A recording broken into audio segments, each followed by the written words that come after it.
Vivemos cercados por pessoas que, em silêncio, habitam prisões psíquicas invisíveis. Indivíduos que absorvem a dor alheia como se fosse própria, confundindo compaixão com uma necessidade inconsciente de ser imprescindível. À primeira vista, isso soa como empatia, algo nobre. Porém, Carl Gustav Jung mostrou que, por trás desse gesto, pode existir um padrão profundo: o complexo do curador ferido. Nesse complexo, o ato de cuidar funciona como fuga. O cuidador procura no sofrimento alheio um anestésico para não enfrentar suas feridas internas. Tornam-se esponjas emocionais que sentem o que os outros sentem, perdem limites e afundam em exaustão. Frequentemente, essa dinâmica nasce na infância, em lares instáveis, quando a criança aprende a regular o clima emocional para sobreviver. Surge então um ego auxiliar, uma identidade que se forja em função das necessidades alheias e não dos próprios desejos. A pessoa cresce acreditando que seu valor depende de consertar, consolar, resolver. Isso gera uma simbiose tóxica.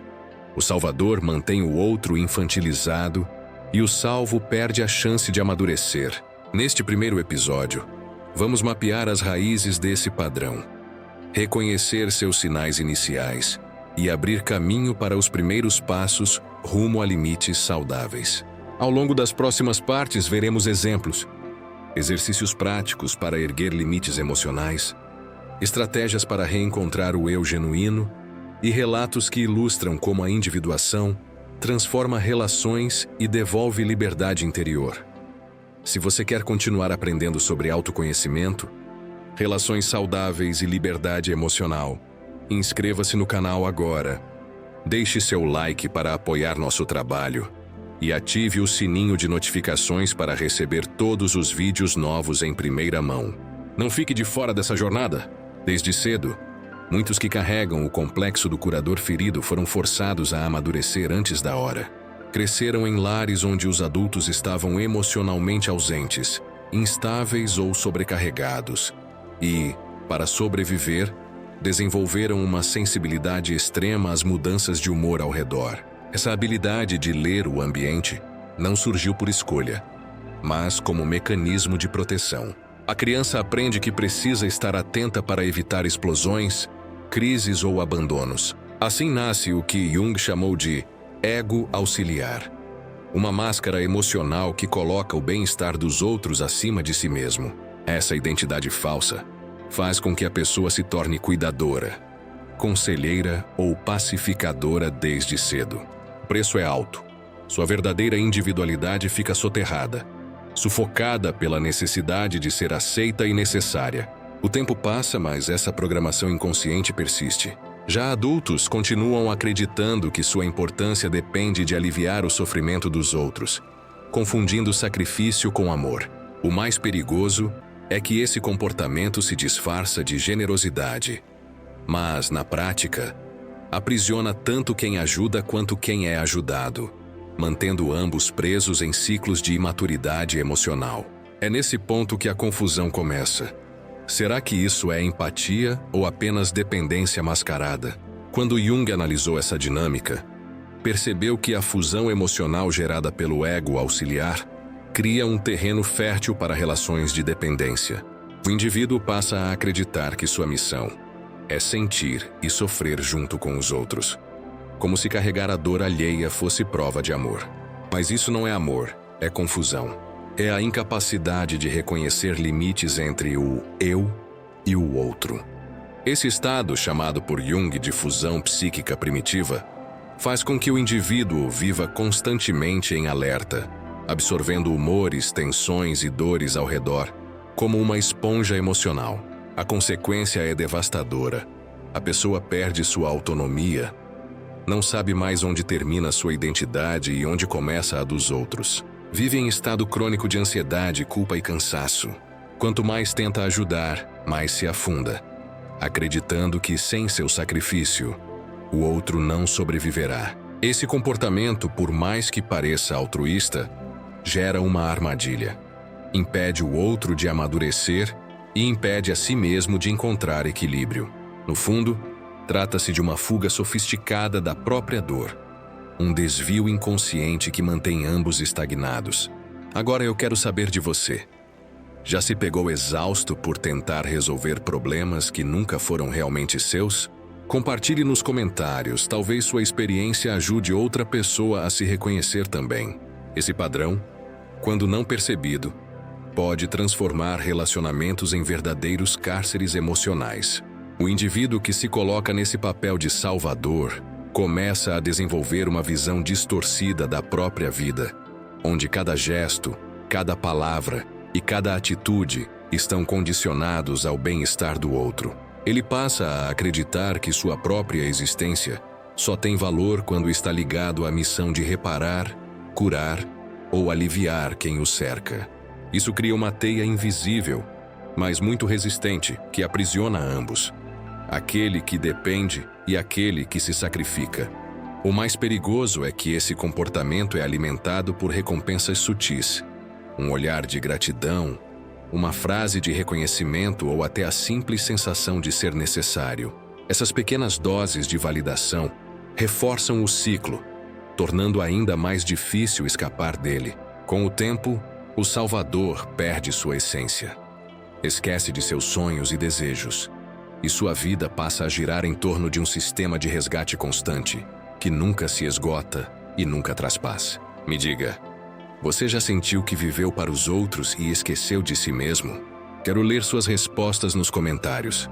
A psicologia profunda nos mostra que esse comportamento está enraizado em experiências passadas. Muitas vezes na infância, quando a criança aprendeu que só seria aceita ou amada se fosse útil, obediente ou se antecipasse às necessidades dos pais. Esse condicionamento silencioso cria adultos que confundem amor com esforço constante, acreditando que devem se desgastar para merecer afeto. E quando chegam à vida adulta, carregam essa programação invisível que os faz atrair pessoas que reforçam essa dinâmica. A cada nova relação, o padrão se repete. A sensação de que o eu precisa desaparecer para que o nós exista. Mas esse caminho é ilusório, porque uma relação verdadeira nasce quando ambos se reconhecem como inteiros, e não quando um anula a si mesmo para sustentar o outro. Romper com essa crença exige coragem, porque significa desaprender antigas formas de sobrevivência emocional e aceitar a responsabilidade de cuidar de si em primeiro lugar. Quero saber, você acredita que aprendeu a se anular para ser aceito? Escreva sua visão nos comentários. Pode ser o início de uma reflexão poderosa. Quando alguém desperta para esse ciclo, a primeira reação costuma ser de choque. É como perceber que passou anos ou até décadas vivendo para corresponder a expectativas alheias. Muitos descrevem essa descoberta como acordar de um transe. De repente, percebem que não sabem quem realmente são, o que desejam ou quais escolhas fariam se não estivessem presos ao papel de sustentação do outro. Esse despertar pode ser doloroso, mas também é profundamente libertador. É o momento em que a pessoa começa a questionar: e se eu dissesse não? E se eu cuidasse de mim antes de me preocupar com todos os outros? Essas perguntas simples abrem espaço para um processo de reconstrução de identidade, onde a autonomia se torna prioridade. No entanto, esse caminho também desperta resistências internas, porque o ego auxiliar sente que, ao romper o ciclo, está abandonando sua missão de vida. É preciso coragem para lidar com a culpa e aprender que cuidar de si não é egoísmo, mas um ato de responsabilidade. Me conte, você já experimentou essa sensação de culpa ao priorizar a si mesmo? Quero ouvir suas histórias. Ao entrar nesse processo de reconstrução, muitas pessoas percebem que sua vida estava baseada em expectativas externas e não em escolhas autênticas. É nesse ponto que surge a necessidade de se reconectar com desejos esquecidos, hobbies abandonados e até sonhos antigos que foram sufocados pela rotina de servir aos outros. Esse reencontro consigo mesmo não é imediato, pois exige atravessar um período de vazio, onde a pessoa sente que perdeu sua função no mundo. Mas, na verdade, esse espaço vazio é fértil. É nele que a verdadeira identidade começa a florescer. É quando surgem perguntas que antes eram impensáveis, como: O que realmente me faz feliz? Quais limites preciso estabelecer? E que tipo de energia quero atrair para a minha vida? A cada resposta, a sensação de peso diminui. E o indivíduo descobre que viver para si não significa rejeitar os outros, mas sim oferecer ao mundo uma versão mais inteira e verdadeira de quem é. Esse reencontro com a própria essência também revela um paradoxo. Quanto mais a pessoa aprende a se priorizar, mais saudáveis e verdadeiras se tornam suas relações. Isso acontece porque ela deixa de se relacionar a partir da necessidade de ser indispensável e passa a se conectar a partir da autenticidade. Os vínculos já não são baseados na troca de sacrifícios, mas na troca de experiências genuínas, onde cada um é livre para ser quem é. Esse movimento de libertação muitas vezes assusta aqueles que estavam acostumados a depender do Salvador, pois perdem o controle que exerciam sobre ele. Mas embora haja resistência, a longo prazo todos saem fortalecidos. O Salvador recupera sua autonomia, e o outro é forçado a amadurecer e assumir a própria vida. Esse equilíbrio abre espaço para relações mais maduras, onde o amor não é confundido com servidão, mas vivido como parceria consciente. É o início de uma nova fase de existência, marcada por escolhas alinhadas à verdade interior. Quero saber de você. O que você acredita ser uma relação equilibrada? Escreva nos comentários e vamos refletir juntos sobre esse novo olhar. Ao compreender essa dinâmica, fica claro que o verdadeiro amor começa pelo autoconhecimento. Não é possível oferecer ao outro aquilo que não se tem. Quem vive apenas para sustentar, salvar ou carregar dores alheias, na verdade, está tentando preencher um vazio interno que precisa ser olhado de frente. Jung já apontava que grande parte das relações desajustadas é fruto da falta de integração da própria sombra, aquelas partes de nós que rejeitamos ou não reconhecemos. Quando não lidamos com elas, buscamos compensação nos outros, esperando que supram aquilo que só nós podemos curar em nós mesmos. O processo de cura exige coragem para encarar esse espelho interior, reconhecer as feridas e dar nome às dores. Somente assim é possível romper o ciclo e construir vínculos mais verdadeiros, livres da obrigação de salvar ou ser salvo. Essa jornada, embora desafiadora, é a porta de entrada para uma vida mais leve e autêntica. E você? Já se deu conta de que estava tentando resolver nos outros aquilo que precisava resolver em si mesmo? Escreva sua reflexão nos comentários. Quando finalmente a pessoa começa a diferenciar suas emoções das dos outros, algo profundo acontece. Ela descobre que a empatia verdadeira não é absorver a dor alheia, mas estar presente sem se fundir. Jung chamava isso de diferenciação consciente, a capacidade de sentir com o outro, sem que isso destrua seus próprios limites. Esse movimento requer prática, disciplina emocional e atenção plena, mas transforma radicalmente a forma como nos relacionamos. Aquele que antes se perdia no sofrimento dos outros agora pode oferecer apoio sem se perder, pode amar sem sufocar, pode estar presente sem substituir. Aos poucos, a vida se torna mais leve, os relacionamentos mais genuínos, e a sensação de exaustão crônica dá lugar a uma energia renovada. É uma reconciliação entre o eu e o outro, onde ambos podem existir plenamente, sem que um dependa do outro para se sentir vivo.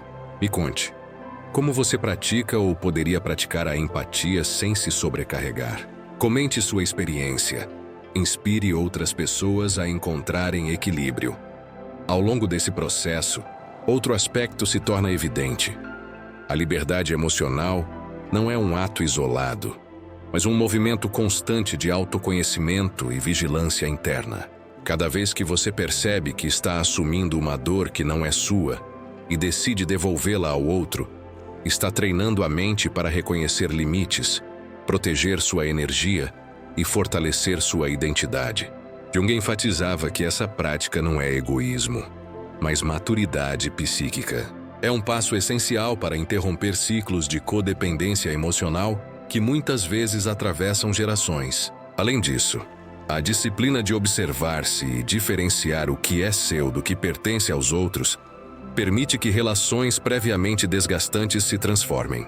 O cuidado deixa de ser fardo e passa a ser escolha consciente, feita de presença, atenção e respeito mútuo. Esse movimento gera uma sensação inédita de leveza, clareza e confiança no próprio valor. Quero saber, qual foi o momento em que você percebeu que estava carregando uma dor que não era sua? Compartilhe nos comentários. Sua história pode ajudar alguém a se libertar também. Quando a diferenciação emocional se consolida, percebemos mudanças profundas nos relacionamentos. Laços que antes eram sustentados pelo medo, culpa ou dependência, começam a se transformar em conexões baseadas em respeito e reciprocidade.